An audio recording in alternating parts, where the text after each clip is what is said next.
Hi everybody, this is going to be an explanation of page 8 from Standard of Excellence, and I'm showing you the trumpet page today because I have a few trumpet players that are interested in this video. I will, however, talk about all the notes that everybody has. Our band, when we play together, play different notes so that we all match up because of how our instruments are designed. So at the very top of the page, you are noticing the yellow box. They will always give you a yellow box of new stuff when there is new stuff. And the new thing here is called quarter notes. We have talked about quarter notes before.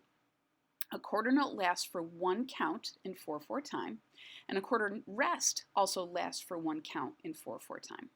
Quarter note looks different from the other notes you've seen because it is filled in. Sometimes the stem points up, sometimes it points down. It really depends on where the note is on the staff. The third line is what determines which direction the stem is going to point. Song 15 is our first song where we practice quarter notes in the book. Although you have already played Hot Cross Buns and Mary Had a Little Lamb, you've been doing a lot of quarter notes in that packet that I handed out already. This is my favorite song out of the book, no pressure. It's just a really cool song. You get to practice your quarter notes. So, the first note that you're going to have for trumpet, and actually also for clarinet, is E to start out with. If you play flute, trombone, baritone, tuba, or percussion, your first note is a D. If you play saxophone, your first note is a B, and for horns, your first note is an A. For the purposes of this video, anytime I read notes, I'm going to read the ones that are here for the trumpet. Okay, so you know that's my motto: read, finger, play. That's the way you want to start this. So you would start out by going through the song and reading the notes. E, E, E, E, rest, 2, 3, 4. D, D, D, D, rest, 2, 3, 4. C, C, C, C, rest, 2, 3, 4. D, D, D, D, C. Why did I do that last C so long? I hope you just told me it's because it's a whole note. You're absolutely right. Our whole notes last for 4 counts. All right, next thing you're going to do is finger practice through those fingerings. If you're a trombone player, of course, you're going to position through, and percussionists are just going to kind of like air practice over your bells. All right, next we are going to play this wonderful song, and I am going to stall for a minute because I did not take my trumpet out yet. And you're seeing a screen recording right now, so of course you can't see my trumpet, but anyone that is my student knows that my trumpet's name is Pickle, and he's a pocket trumpet. He's also really cold right now, so if the notes don't sound exactly right, please don't worry about that. Here we go. 1, 2, ready, go. 1, 2, 3, 4. 1, 2, 3, 4. 1, 2, 3, 4.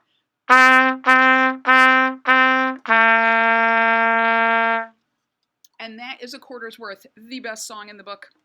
I know some of you are going to argue with me because the next song you're looking at is Hot Cross Buns. I'm going to scroll up a little bit so it's at the top. We love the song Hot Cross Buns, and this is definitely one I would like you to practice for this week. And luckily, we're already a little comfortable with it thanks to the packet we already practiced. So here's Hot Cross Buns. Please notice the difference between this full whole note and this half note and half rest. Okay, make sure that you're doing your counting the right way. Whole note lasts for 4 counts with a little quick breath, half note for 2 counts, and then you rest for 2 on the half rest. All right, there is a clapping line that the wonderful Mr. Pearson put in this book, especially while we are doing virtual learning. That would be really tricky to do, so you don't have to worry about practicing that clapping line. If we ever feel like we'd like to do this when we're all together again, we can certainly have some of us clap and some of us play.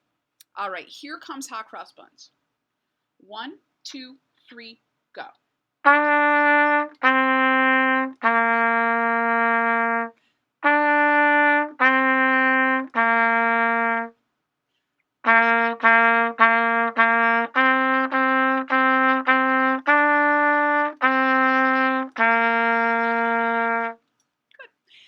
Take a breath if you need to when you see the breath marks.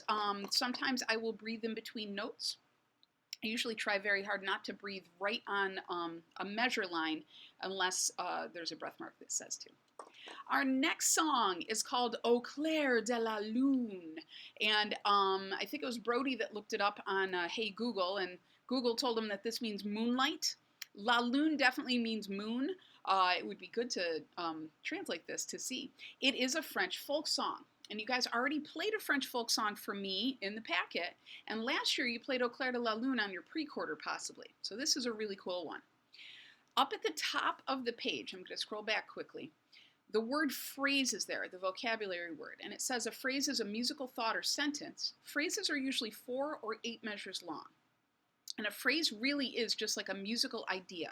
So for example, if I play Au clair de la lune, and I stop before the 4th measure, it won't sound done. Take a listen to this.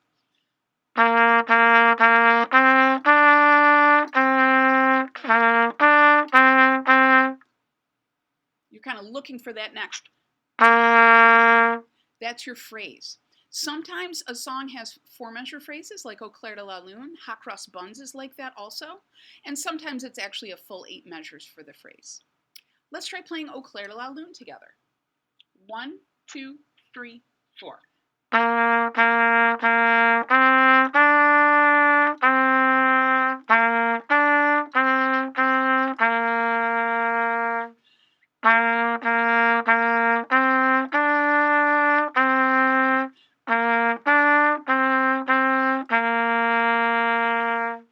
And that is Au clair de la lune.